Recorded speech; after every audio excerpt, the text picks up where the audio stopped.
But I know what you mean. It's like, what are the places that people will just go to discover live music? What's it called? It's Caprese. Caprese. It's like a little hole in the wall place, fast service, nobody's giving you eye contact. This is the kind of restaurant I like. Through the comic books, I was able to decide to write songs that had jokes in them and a bit more air and kind of whimsy. Uno? Reverse card. Yeah, there's a lot of life lessons in that.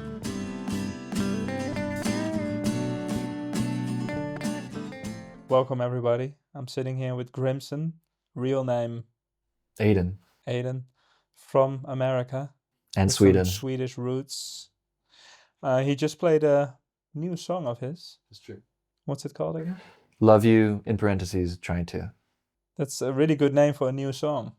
Yeah, people love when songs are called I Love You. I never have names for new songs. Really? Like it always takes, like, usually when you look at a set list, there's just like Really? this Elliott Smith song, for example, it would be called. Yeah, the Beck variation. No, I start with titles usually. That's great. I would love to be like that, but I'm not.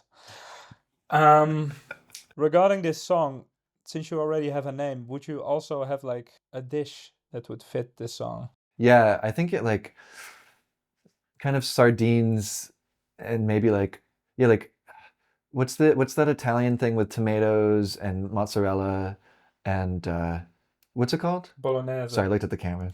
Not a no, it's bolognese. caprese. What's it right? called? It's caprese. Caprese. Yeah, it would be like a caprese with like sardines and capers because it's a little bit of warm fat and a little citrus, a little something maybe a little juicy, and then it just hits you with like this salty ass fish. Are you a bit of a cook yourself as well?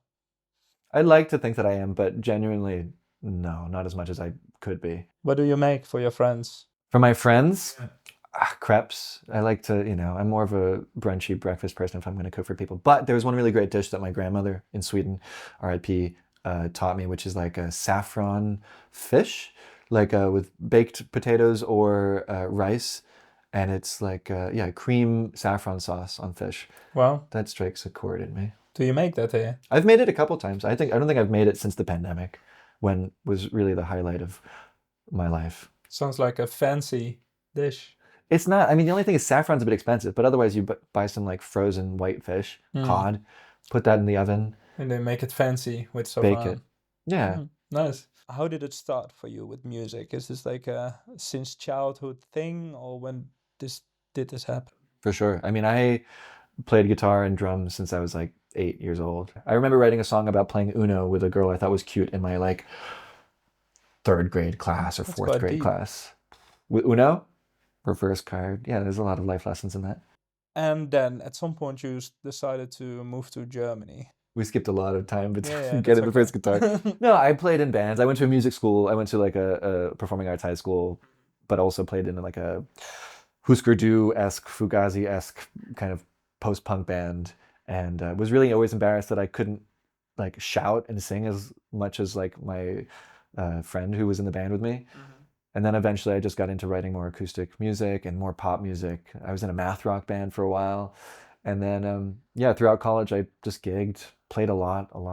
And then eventually when I came to Berlin, I changed my name from Aiden as an artist to Grimson, just because I wanted to separate myself a little bit from like these very vulnerable journalistic songs that I was making about myself and about things I experienced. And then incorporating a little bit of the comic and animated cartoon element into what I was doing. So that's how Grimson started. And then after, I don't know, a year or so here, I just found a community and performed a lot as Grimson. Where does the name come from? My dad's name is Grim, and really? I am his son. Oh, that's amazing. Yeah, technically there's 2 Grimsons because my brother is also allegedly my father's son. That's quite a take. yeah, it's true. No, it's cool. And my dad was I don't know if it was his suggestion or my suggestion, but it's from like the Swedish patrilineal thing, Yeah. Where like you have the Russians, or it's like Ivanovich or like Svensson. Wait, Eriksson. Yeah. That's where we are today. Speaking of the devil. Speaking of the devil. Yeah, so Grimson, it kind of makes sense. His dad is also called Erik. Is that so? No. His dad's name is Grim. That's my brother. Nice. Love you. You were mentioning already your comics and the characters around the music. Like, how do these interact? Like, do you write about them? Do they come back in your videos and everything? I see. Like, how does the kind of visual side interact with the sonic side of the project? I mean, I was always like super influenced by bands and artists that had a strong like visual element, like the White Stripes. I was obsessed with the Hives, them in their Swedish band, them in their suits and the checkers, everything. I was obsessed as a kid. And I don't know, like I've always drawn and I've always been interested in animation. And so it felt like a natural progression of like writing songs and then maybe separating myself a bit like with the name Grimson, separating it from like my personal identity, even though it's still in there, but giving it over to these other characters that could then play with these ideas and themes in a different domain, which just makes it a bit more whimsical and fun. And it makes the music, which can sometimes be a bit serious and heavy, a little less serious and heavy. Does it make it easier to write as well when it's when there's like this layer of an artist name or like an artist entity in between instead of it just being your name? Sometimes, yeah. I don't think I've really like mined the full potential of what is possible with that, just because I've released a lot of old music. But nowadays, especially when I produce music, I definitely lean into how I want the scenery of the song to feel, and especially the sense of humor. Mm-hmm. Like for me, releasing this comic book was really important to me because a lot of my music was a bit dark and I wanted to introduce more like just gags and like a bit of my own personality, which isn't always dark, into the music. And through the comic books, I was able to decide to write songs that had jokes in them and Right. a bit more air and kind of whimsy. How has Berlin influenced your sound? I think I definitely wrote more folk music coming here because I was playing a lot of open mics and I met a lot of people who were doing purely acoustic music. Um, a synthesizer was nowhere to be seen in my early years in Berlin, so I really feel like I spent a lot of time back on the guitar, playing open mics, kind of rehearsing my acoustic music set. And now that I feel like I've done that and gotten to be a better performer through these open mics or through touring in little German towns, now I feel like I'm back to exploring like what it feels to play with a full band. And what kind of artists inspire you at the moment? At the moment, I've been listening to a lot of Colin Blunstone, who's the singer from Zombies or the Zombies. I was always obsessed with the album The Odyssey and The Oracle, and Colin Blunstone just has this magical voice.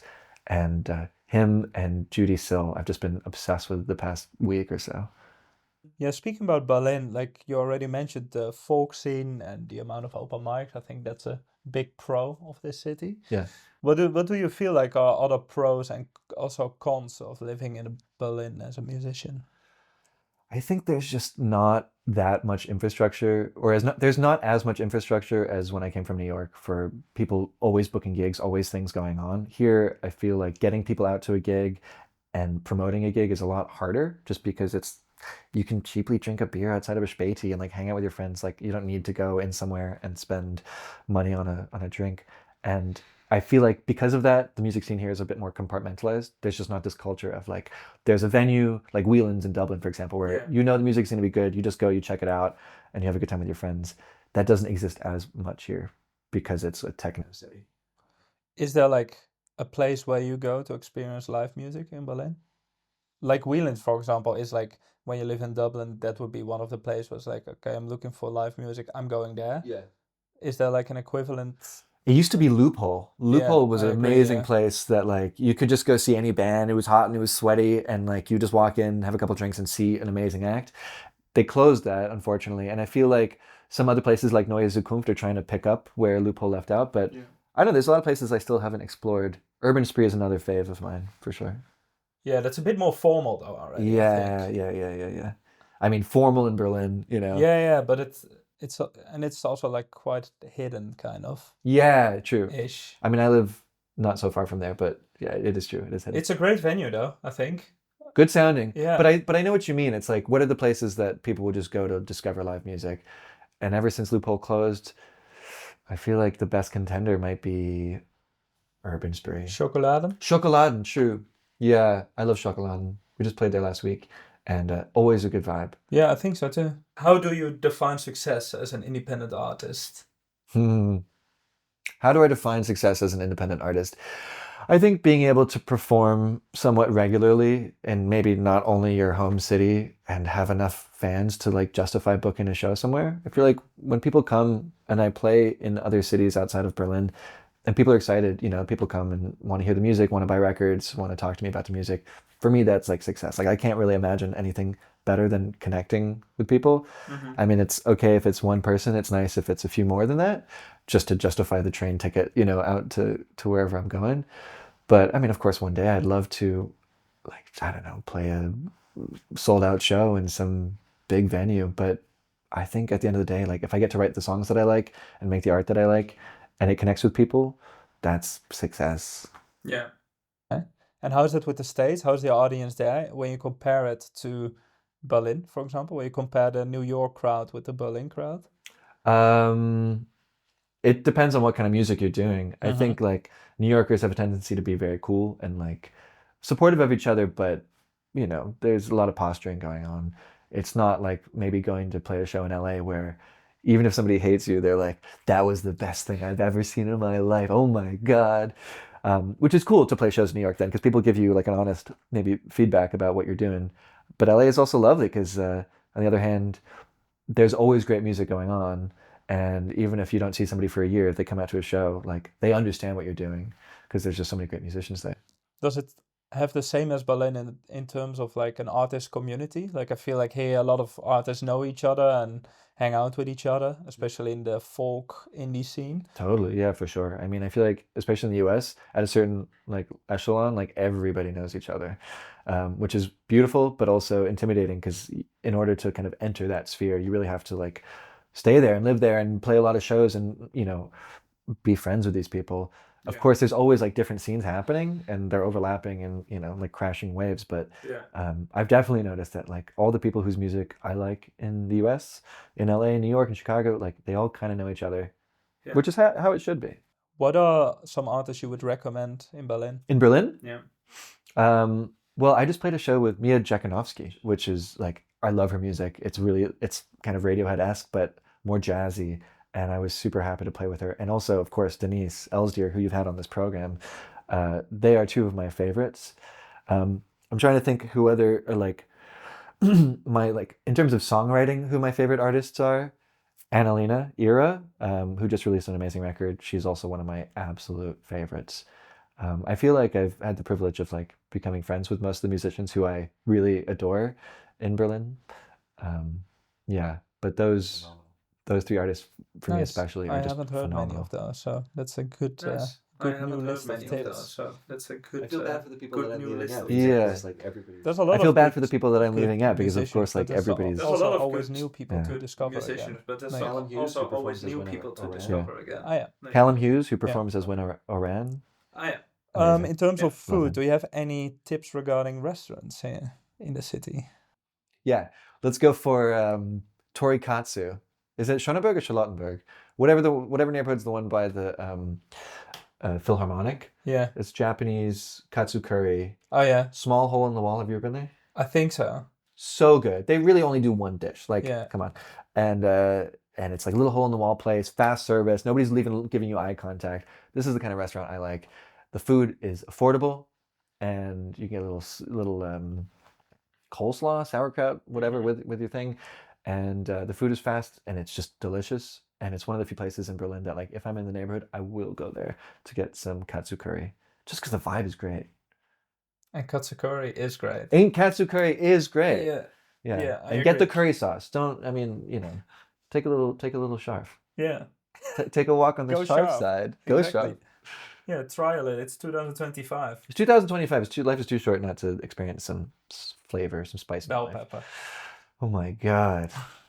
Yeah. Yes. If we would be talking again in a year, Mhm. what will have happened in the Grimson universe?